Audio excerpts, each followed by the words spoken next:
Bismillahirrahmanirrahim. Ilahi las tulil firdausi a'la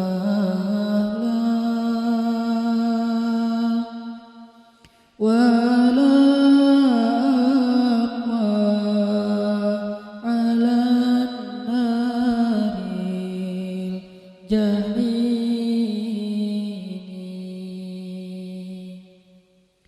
fahabli taubatan wafir dunubi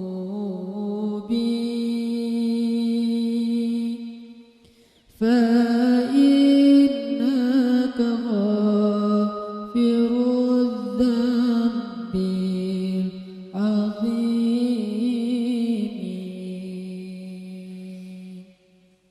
Teman-teman sekalian, bait-bait kasidah itu ditulis dan dirangkai oleh para ulama adalah tentang pengakuan dosa seorang hamba. Ketika seorang hamba berada di puncak penyesalan dan merasa tahu diri bahwa dia adalah seorang hamba yang kotor, sehingga dia mengatakan, Ilahi lastu lil firdausi ahla. Ilahi, sesungguhnya saya tidak layak masuk ke surga Firdaus. Saya kotor, saya hina, saya penuh cela, saya banyak aib, saya banyak dosa. Sangat tidak layak saya masuk ke surga Firdaus-Mu ya Allah. Tidak ada satupun amal yang bisa saya banggakan sehingga menjadi jalan bagi saya masuk ke surga Firdaus-Mu ya Allah. Kita harus merasa diri kita rendah di hadapan Allah. Itulah kenapa kita sujud. Dan Allah suka kepada orang yang merendahkan diri di hadapannya. Itulah kenapa Allah suka kepada hamba yang bersujud. Seandainya pintu surga itu terbuka dengan kunci amal solih, saya tidak punya kuncinya ya Allah. Saya beramal solih tetapi belum layak untuk membuka pintu surga. Saya sholat, saya puasa, saya tarawih, saya sedekah, tapi semua itu belum cukup untuk membuka pintu surga karena keterbatasan amal solih saya. Masih banyak kesalahan dalam amal-amal yang saya kerjakan karena saya bodoh ya Allah. Lalu bagaimana nasib saya kelak di akhirat ya Allah? Jika ditimbang-timbang, sungguh kedurhakaan saya lebih sering daripada istighfar saya ya Allah. Saya tidak pantas menjadi penghuni surga ya Allah. Wala aqwa 'alan naril jahimi. Tetapi saya juga tidak akan kuat dengan azab neraka jahim-Mu ya Allah. Karena sesungguhnya tidak ada satupun dari makhluk-Mu yang sanggup merasakan azab neraka. Semuanya takut kepada neraka-Mu ya Allah. Jangankan 1 tahun, jangankan 1 bulan, jangankan 1 hari, sedetik pun tidak akan sanggup ya Allah. Karena saya mendengar sesungguhnya Rasulullah SAW bersabda, azab yang paling ringan bagi penduduk neraka adalah dipakaikan baginya sendal terompah dari api yang membakar kakinya sampai mendidihkan kepalanya. Itulah azab yang paling ringan di neraka untuk orang yang paling ringan berbuat dosa. Bagaimana dengan saya ya Allah? Dosa saya banyak. Saya pernah durhaka kepada ibu bapak saya. Itu saja sudah cukup bagi saya mendapatkan azab yang lebih besar di neraka, dan saya tidak sanggup ya Allah. Saya pernah durhaka kepada ibu saya. Saya marahi ibu saya karena satu kesalahan. Padahal saya lebih sering berbuat salah dibandingkan ibu saya. Tapi ibu memaafkan saya. Ketika di waktu kecil saya memecahkan barang-barang ibu saya memungut barang-barang itu sambil tersenyum, membelai kepala saya, mengatakan nasihat-nasihat yang baik. Sama sekali ibu saya tidak marah kepada saya saat itu. Tapi ketika telah dewasa, tidak sengaja ibu saya yang sudah tua renta kadang memecahkan barang saya, merugikan sedikit saja dari harta saya saya marah seperti setan ya Allah.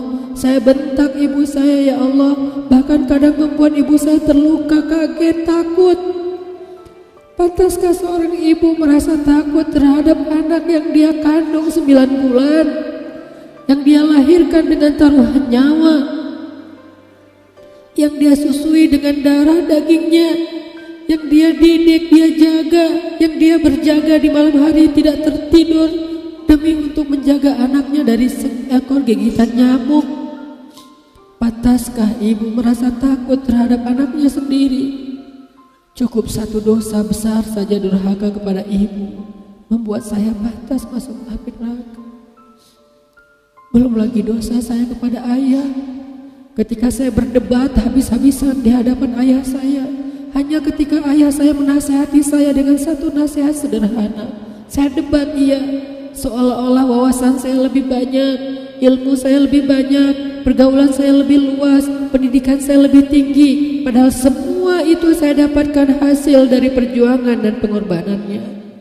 Ketika keduanya sudah menjadi tua dan lemah, kadang keduanya rindu kepada saya ya Allah. Mereka memberi kami pesan ya Allah. Mereka bertanya, bagaimana kabarmu anakku? Tapi kami tidak peka. Hati kami tertutup dengan ego dan sombong. Kami tidak bisa membaca teks itu dari perasaan mereka. Kami hanya membaca teks mereka dan tidak segera membalasnya. Kami anggap teks dari orang tua kami tidak penting, masih bisa ditunda untuk dijawab nanti sore. Padahal mereka sedang kangen, sedang rindu kepada kami ya Allah. Mereka tidak mengatakan kami rindu kepadamu wahai anakku, karena mereka tahu kalimat itu akan mengganggu kami. Kalimat itu akan menjadikan hari kami tidak lagi mudah. Kalimat itu akan merusak konsentrasi kami dalam bekerja. Kalimat itu akan menghalangi banyak urusan kami, sehingga mereka menahan diri. Mereka hanya bertanya apa kabar kami. Lalu kapan kami berbakti kepada mereka ya Allah? Sampai seusia ini kami masih merepotkan mereka ya Allah. Kapan kami akan berbakti kepada mereka? Rasanya kami lupa. Entah kapan kami pernah memijat kaki mereka setelah mereka seharian bekerja. Entah kapan kami pernah memberikan minuman hangat untuk mereka. Kami durhaka kepada orang tua kami ya Allah. Bahkan setelah mereka wafat, kami lupa mendoakan mereka di dalam sholat kami. Harusnya kami disiksa di api neraka, tetapi kami tidak kuat ya Allah. Belum lagi durhaka, kedurhakaan kami yang lain, dosa-dosa besar kami yang lain. Kami pernah bermaksiat kepadamu diam-diam ya Allah. Kami pernah berbuat dosa diam-diam, dan padahal kami tahu itu dosa besar. Tapi kami tidak peduli, kami tidak takut kepadamu. Seolah-olah ancamanmu itu hanyalah mitos, seolah-olah ancamanmu itu hanyalah fiktif, seolah-olah apa yang engkau firmankan di dalam Al-Quran itu tidak benar-benar ada. Kami sombong menantangmu dengan berbuat dosa. Banyak dosa yang kami tidak bisa menyebutkan satu persatu ya Allah. Keluh lidah kami untuk menyebutkan dosa-dosa kami ya Allah. Malu untuk menyebutkan dosa-dosa kami ya Allah. Tidak ada yang bisa kami harapkan darimu selain engkau terima taubat kami ya Allah. Fahabli taubatan, beri kami taubat yang nasuha ya Allah. Terima taubat kami ya Allah. Kami belum berani meminta surgamu, kami juga tidak akan kuat dengan nerakamu. Kami meminta terimalah taubat kami, penyesalan kami, janji kami untuk kembali kepadamu, memperbaiki diri. Teman-teman sekalian, mari kita baca bait itu dengan penyesalan. Kita baca bait itu seolah-olah kita sedang curhat kepada Allah Subhanahu wa Ta'ala. Ilahi las fi